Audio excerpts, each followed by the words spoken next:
तो नमस्कार, मैं हूं अमरेंद्र और आपका स्वागत है अपनी की वीकली न्यूज सेगमेंट गतिविधियां में। और इस बार हमारा वीडियो देखने से पहले सब्सक्राइब जरूर कर दीजिए। तो आइए जानते हैं सबसे क्या कुछ। तो आपने अक्सर सुना होगा कि पढ़ने लिखने की कोई उम्र नहीं होती, या फिर होती है? कमेंट करके बता दीजिएगा। 40 साल पहले छूटी पढ़ाई बेटियों ने शुरू कराई। पूरी तो नहीं हुई बट शुरू हो गई है, जो कि अच्छी बात है।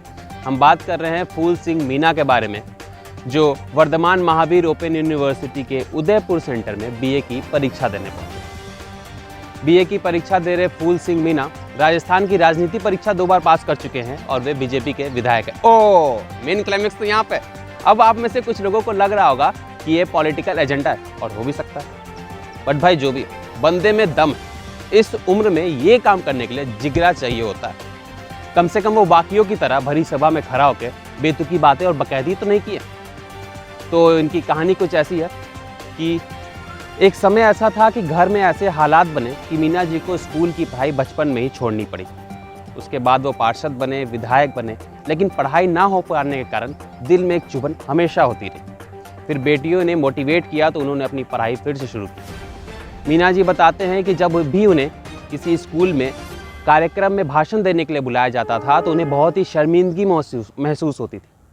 उन्हें ऐसा लगता था कि वे खुद पढ़े लिखे नहीं हैं और वे दूसरे को पढ़ने लिखने की सलाह दे रहे हैं। लेकिन अब उन्हें ऐसा नहीं लगता और वे बीए की परीक्षा पास करने के बाद पीएचडी की भी तैयारी करेंगे।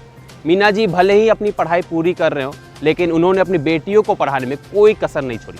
उनकी चारों बेटियां पोस्ट ग्रेजुएशन कर चुकी है और एक बेटी पुणे से लॉ की पढ़ाई भी कर रही है। आपको ये कहानी हो सकता है बनावटी लग रही हो, बेतुकी लग रही हो, पर अपने को सीखें। मुझे कहानी अच्छी लगी तो मैंने आपको बता दिया। भाई, पॉजिटिविटी और मोटिवेशन जहां से भी मिले ले लो। हीरे अगर नाले में भी मिलेंगे तो निकालोगे ना, ठीक उसी तरह। पता है, इस वक्त कुछ शहरों में पेट्रोल की कीमत 100 के पार है, लेकिन हमारे देश में पेट्रोल और डीजल की कीमत जल्दी थोड़ी सस्ती हो सकती है। वित्त मंत्रालय इस पर एक्साइज ड्यूटी घटाने पर विचार कर रहे हैं। वैसे कुछ दिनों से दाम नहीं बढ़ा। हमारे देश में पेट्रोल की औसतन कीमत 92 रुपये और 86 रुपये के पार है, और कुछ शहरों में यह 100 तक भी है। ऐसे में चारों ओर से बढ़ रहे दबाव के कारण सरकार इस पे एक्साइज ड्यूटी घटा सकती है।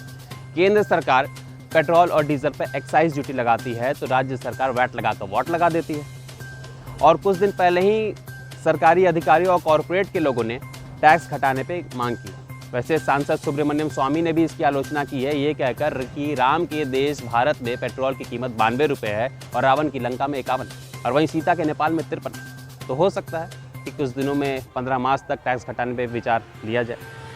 और अब कुछ खबरें बॉलीवुड की तरफ। वहीं सलमान खान ने starrer film Radhe your most wanted भाई का डिस्ट्रीब्यूशन, वीडियो स्ट्रीमिंग और म्यूजिक रिकॉर्डिंग 235 करोड़ में बिक गया। फिल्म ईद के मौके पर 14 मई को रिलीज होगी और एग्जीबिटर्स को पूरा भरोसा है कि सलमान दर्शकों को सिनेमा घरों तक जरूर खींच के लाएंगे।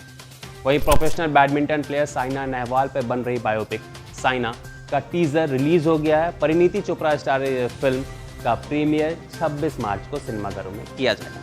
वहीं कार्तिक आर्यन स्टारर फिल्म धमाका का टीजर भी मंगलवार को रिलीज हो गया है। राम मधवानी के निर्देशन में बनी ये फिल्म लोगों को काफी पसंद आ रही है और ये film Korean movie the terror life का हिंदी रीमेक बताया जा रहा है। और अब एक खुशखबरी अवनी परिवार के लिए। हमारे टीम से योशिता पटवर्धन बिहार सीनियर महिला क्रिकेट टीम की सहायक मैनेजर बन गई और अब वे अपनी टीम के साथ आने वाले सीरीज के लिए बेंगलोर रवाना हो चुकी है। तो ठोको ताली और लाइक बटन और सब्सक्राइब करना ना भूलो।